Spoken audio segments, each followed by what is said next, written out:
மற்றொரு முன்னாள் அமைச்சர் பேசும்போது சொன்னார், எங்கள் முன்னாள் முதல்வர் எங்கும் இருக்கிறார், எல்லா திட்டங்களும் இருக்கிறார், நீக்கமர நிறைந்திருக்கிறார், எல்லா இடத்துலையுமே இருக்காருன்னு சொல்லி பேசினார். அது ரொம்ப சந்தோஷம். ஆனால் மக்கள் மனதில் இல்லை. மக்கள் மனதில் இருந்தால் மட்டும்தான் இந்த சட்டமன்றத்துக்குள்ள வர முடியுங்கிறது உங்களுக்கும் தெரியும், எங்களுக்கும் தெரியும். அதனால மக்கள் மனதில் இடம்பெற்றிருந்தா இந்த பிரச்சனையே வந்திருக்காது. இங்க வந்து உட்கார்ந்து இருக்கலாம். நீ குறுக்க பேசாதீங்க. மாண்பு உறுப்பினர்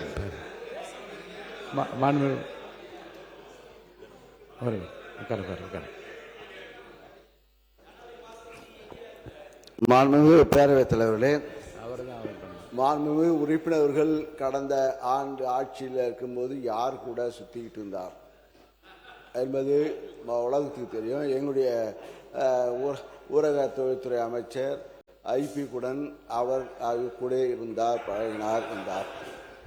ஆனால் நாங்கள் படுற டென்ஷன் அவருக்கு தெரியும். நாங்கள் எதுக்காகனா மக்களுடைய பிரச்சனைகளை அன்றாடம் பார்க்க வேண்டும், அமைச்சர்களும் சட்டமன்ற உறுப்பினரும் இருக்க வேண்டும் என்று எங்களுடைய தலைவர் அவர்கள் கூறியதை அனுப்பினேன். நாங்கள் பண்ணிடுறோம். அது எங்கள் திட்டமும் மக்களுக்கு செல்ல வேண்டும். கிட்டத்தட்ட இப்போ யார் மனதிலே இல்லைங்கிறார். 1,31,00,000 பெண்களுடைய மனதிலே அவர் குடியிருந்து கொண்டிருக்கிறார்கள்.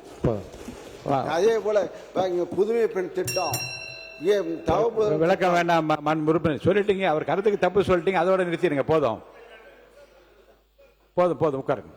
மாண்பு உறுப்பினர் கருத்து சொல்லுகிற போது ஒரு கான்ட்ரவர்சி இல்லாமல் நீங்கள் முடிச்சிருங்க. ஏன்னா நீங்கள் சொல்லுகிற போது மிகப்பெரிய திராவிட பாரம்பரியத்து குடும்பத்திலிருந்து வழித்தோன்றலாக இருக்கின்றீர்கள். அந்த கண்ணியத்தையும் கௌரவத்தையும் காப்பாற்ற வகையில் நீங்கள் தொடர்ந்து பேச வேண்டும் என்று நான் கேட்டுக்கொள்கிறேன். இல்லை, இப்போ ஒருத்தர் அங்கே பின்னாலன்னு சொன்னாங்க, நீ எங்க பின்னாடி முன்னாடிலாம் வேண்டாம், என்னை பார்த்து எனக்கு நீங்கள் பதில் சொல்லுங்க, தொடர்ந்து பேசுங்க. இல்ல, நான் இருந்த திமுக தான் இல்லைன்னு நான் சொல்லல. அதாவது என்னைக்கு வந்து சப்ஜெக்ட் வாங்க, அவங்களுக்கு பதில் சொல்ல வேணாம். நீங்க அது சொன்ன நீதிநிலை அறிக்கை வேணாம் பேசுங்க. நான் எல்லாத்தையும் என்னை விட ஒரு வயசு பெரியவங்களா இருக்கிறதுலேருந்து எல்லாத்தையும் நான் மதிக்கக்கூடியவங்க தான். நான் அதில் வந்து நான் தவறா எந்த கருத்து நான் சொல்ல. நான் இருக்கிறது மக்கள் நினைக்கிறதையும் மக்கள் என்ன மாதிரி நடந்துகிட்டாங்கிறது தான் நான் சொல்றேன். நான் போதும், உட்காருங்க. மாண்பு உறுப்பினர் உட்காருங்க. வேண்டாம், இப்ப அவர் வந்து இல்லை, அவரை திருத்தி கொள்கிறப்ப நீங்க விடுங்க.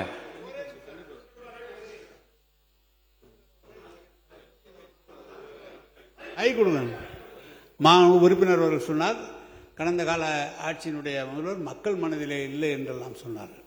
நீங்கள் வாங்கினது 108, எதிரில் இருக்கிற உங்களை விட அதிகமாக வாங்கியிருக்காங்க. தனித்தனியாக பிரிஞ்சிருக்கே தவிர உங்களதை விட அதிகமான வாக்குகளை பெற்று தான் நீங்கள் வந்திருக்கிறார்கள். எனவே நீங்கள் அதிமுக நான் 79 72 இடங்கள் இருக்கிறது. அவை முன்னவர் அவை 70 இருங்க, ஒரு நிமிஷம் நான் சொல்லிடுறேன், நீங்கள் சொல்லுங்க. நான் சொல்லிடுறேன்.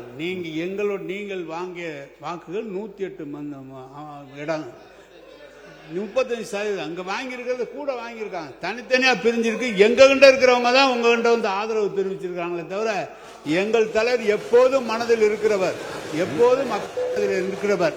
நீங்களே சொன்னீங்க, ஐயா தந்தை பெரியார் அதற்கு பிறகு தொடர்ந்து திராவிட இயக்க கொள்கையில இருந்துதான் வந்தவன் என்று. எனவே மக்கள் மனதிலே இருக்கிற காரணத்தால் தான், நீங்களும் அதிலே இருந்த காரணத்தால் தான் இன்றைக்கு கூட நீங்கள் சட்டமன்ற உறுப்பினராக வந்திருக்க முடியும். மாண்பு உறுப்பினர் அங்க விசில் சின்னத்துக்கு மட்டுமே எல்லா தொகுதியிலும் ஓட்டு கேட்டு வந்திருக்கு. அவை முன்னவர் ஒரு பேரவைத் தலைவர் அவர்களே, மாண்பு துணைத் தலைவர் அவர்கள், எதிர்க்கட்சி துணைத் தலைவர்கள் இங்கே பேசுகிற ஒரு கருத்தை சொன்னார்கள். 108 பெரிதா எங்களது பெரிதா என்று கேட்டார்கள்.